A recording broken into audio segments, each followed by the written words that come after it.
Hello, good morning, good afternoon, good evening. Welcome back again to Marciano Singson YouTube channel. Ngayon nasa vlog 33 na tayo ngayon, Havana, Cuba Part 4. Bali yan, makikita nyo yung map ng Cuba. But before we proceed, sana yung sa mga hindi pa dyan nakapag-subscribe, please subscribe, like, and share nyo na rin para ma-update ko kayo sa mga na-upload kong mga video.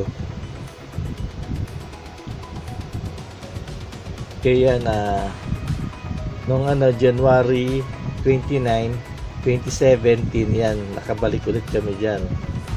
Yung nga, sabi ko nga sa inyo, many times akong nagpabalik-balik dyan, almost siguro more than 6 or 7 na pagbabalik-balik ko. Yan, makikita nyo yung another place na naman na pinuntahan ko nung time na yan and date.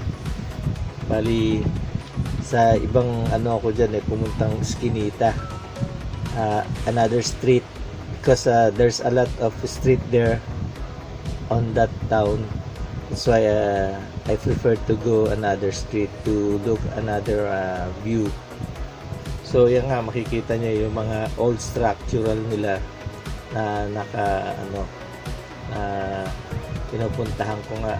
Yan na maraming mga tao dyan na rin nagtitingin-tingin. Bale yan, makikita nyo may modern na rin buildings sila, tsaka yung old buildings. Bali magkatabi lang sila, magkakasama. Pero yan pa rin ay parts pa rin yan ng old town. Yung hindi katulad ng meron sila diyan kasi modern town Bali yan pinaka old town yan. Yan, lakad-lakad nga lang habang sa to explore nga na yung iba't ibang lugar diyan sa I prefer to explore more place there in Havana, Cuba. Yan, tingin-tingin nga dyan, kuha ng picture. Then pag misa-misa nagse-selfie na rin ako.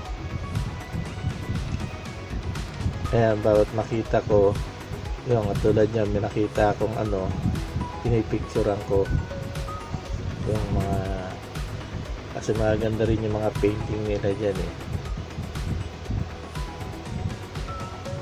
Ayan, sa loob ng hallway ng isang building.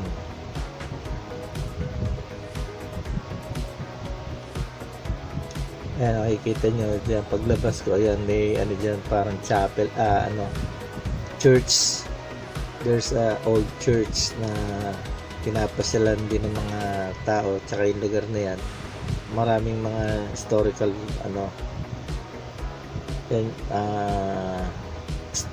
history. Bali yan historical place din yan lugar na yan kaya maraming mga mapasyal dyan. Ayun, nagpipicture katulad ko, selfie na rin kasi maganda bawat lugar na makapag-selfie ka. Kasi on that sinasabi ko nga sa inyo, kung continuous ko yan na video, kasi may mga lugar na katulad yan, hindi mo mapipigure out yung mga mga design ng buildings. Makikita mo lang sa malayuan, but that one natin na i-focus. Yan yung mga picture na yan, yung another old ulit yan na parang ginawa nilang ng police station yung building na yan, pero mga lumang structural na yan. Minadaanan ako, naglilipat, nagtataas ng sofa, doing it on the 3rd floor. See, they use only rope to bring up.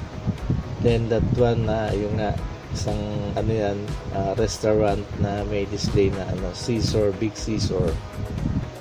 So yan, along this street, dyan sa anong yan, yung boulevard na yan,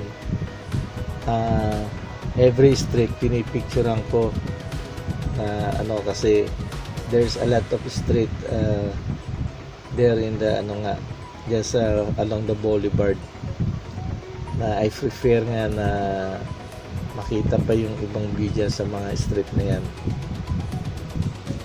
Yan, tingin ako ngayon dyan sa boulevard, balik ako sa boulevard. I prefer to go na mas malayo sa dati kong na nilakad. Pero yan, pumupunta ako sa iba't ibang street niyan habang papunta ako dun sa malayong lugar ng boulevard na yan. Doon ako sa iba dumadaan. Yan lugar, medyo malayo-layo na rin yung nalakad ko niyan yung pinagdaanan kong street na yan.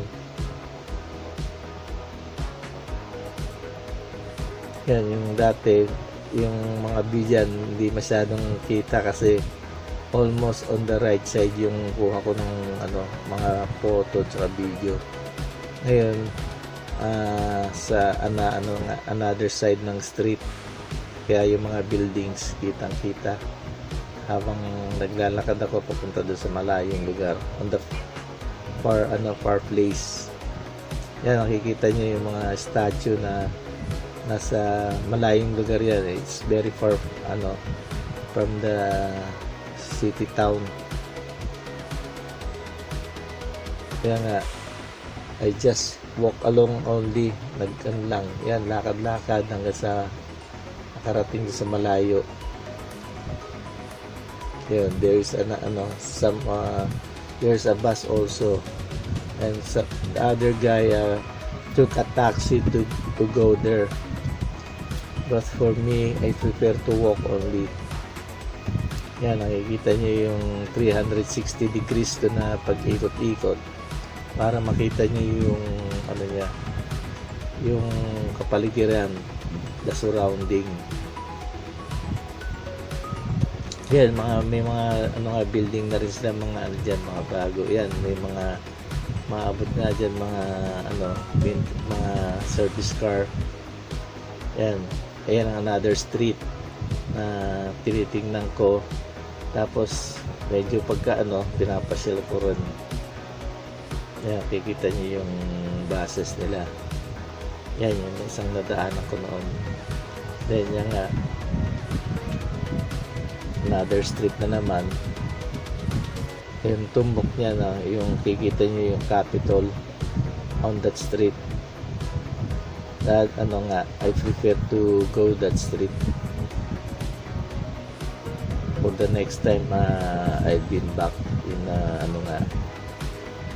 tinitingnan ko yung babalikan ko na mga street na nadadaanan ko. Yan, makikita niyo yung mga nila, yung mga residential area. Some of them are under construction, but there is occupant. See, old buildings and repair and restoration, but somebody already occupied. Yan, nila. Kaya nung binuksan nila yan for the tourists, kaya nire-restore nila yung iba't ibang view at ibang building, nire-restore nila. Yan, malayo-layo na rin yung narating ko. Halos on the middle na nga yung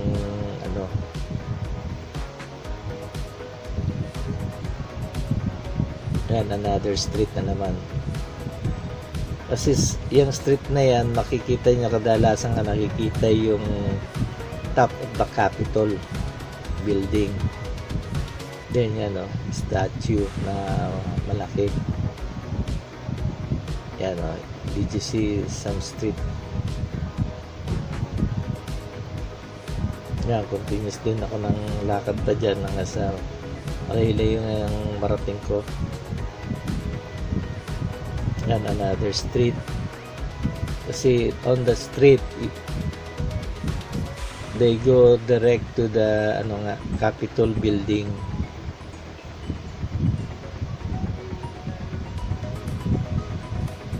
See a lot of street going there in the center of the city. See their houses.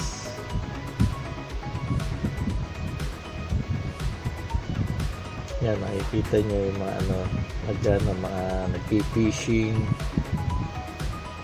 Yan, you see there's some high structural, yung mga buildings, mga church. Yan yung ibang residential area. Yan, some residents.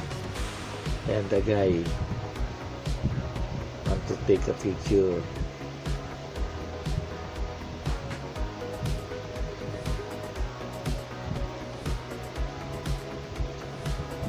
See, yan maraming nagpi-fishing din dyan sa lugar na yan. Kaya nga, medyo malayo na rin yung narating ko. Another monument na naman na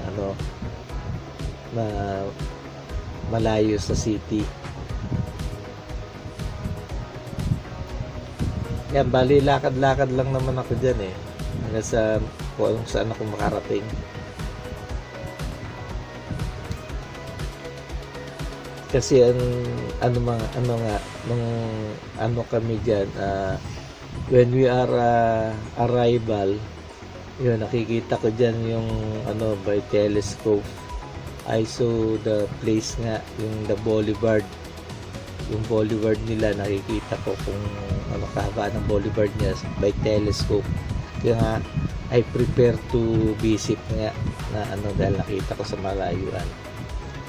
So yan yung sa halos sa dulo-duluhan na yan ng boulevard before the modern city. Yan, makikita niyo marami ng building diyan Ayan, katulad yan, another naman statue at what do you call this monument. And also, you see my shoes, I use rubber shoes for walking. When you are walking, you need to use comfortable shoes because very far to the place you walk is very far, so you need to prepare a good shoes and comfortable shoes. See how far I am. You see that place, the small place there. Then now I prepare to come back again. Again, this is the wall of the boulevard. See somebody stay there.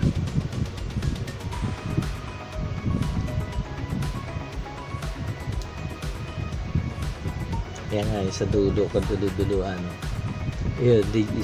You can see far from away yung top of the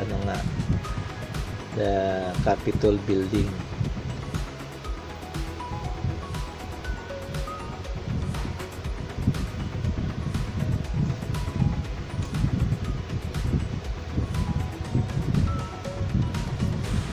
See somebody still there.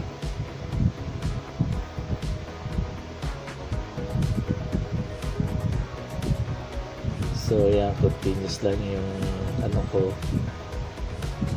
lakad-lakad. See there's a lot of nagpi-fishing. Ayun, nadaanan ko ulit yung statue, one of the big statue, same like a monument. It's made of metal. Ayan, medyo inabutan na tayo ng sunset. When I come back, there the sunset already. Yung nga nung ano, pabalik na ako niya ng ano ng barko. I saw the sunset, the sunset, yes, sunset.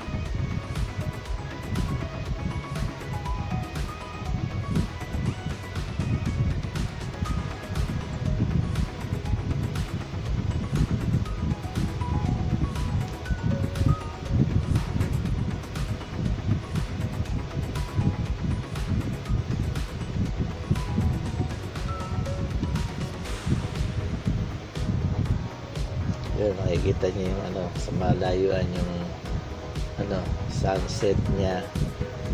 There's a lot of people looking for the sunset also.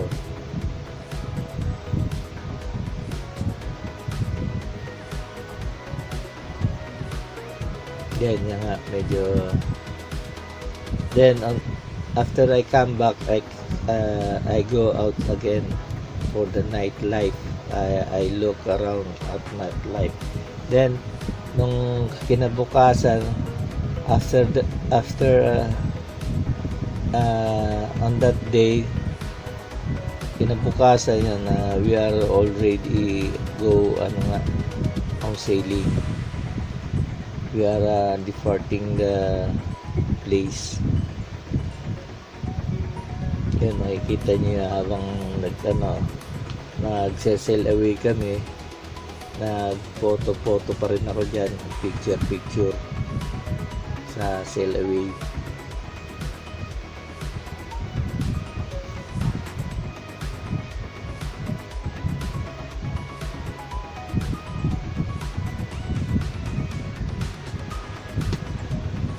Yan, makikita niyo yung niya, yung pinaka niyan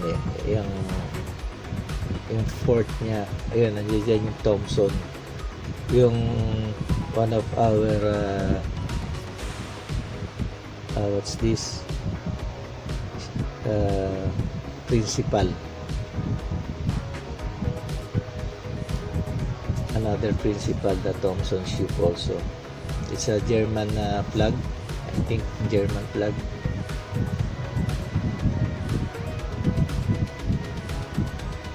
Most of the tourists there are German, because Thompson, most of their passenger are German, and also FTI. The one na yung barko ko nga, FTI Berlin. Yun, makikita sa malayuan yung mga building niya. Yan, yung along the boulevard.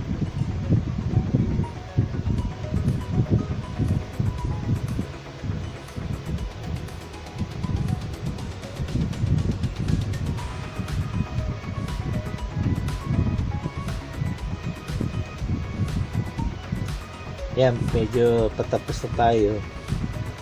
Just na lang, follow my vlog na lang sa next ulit, sa susunod na vlog ko, yung vlog 30 okay. Thank you for watching.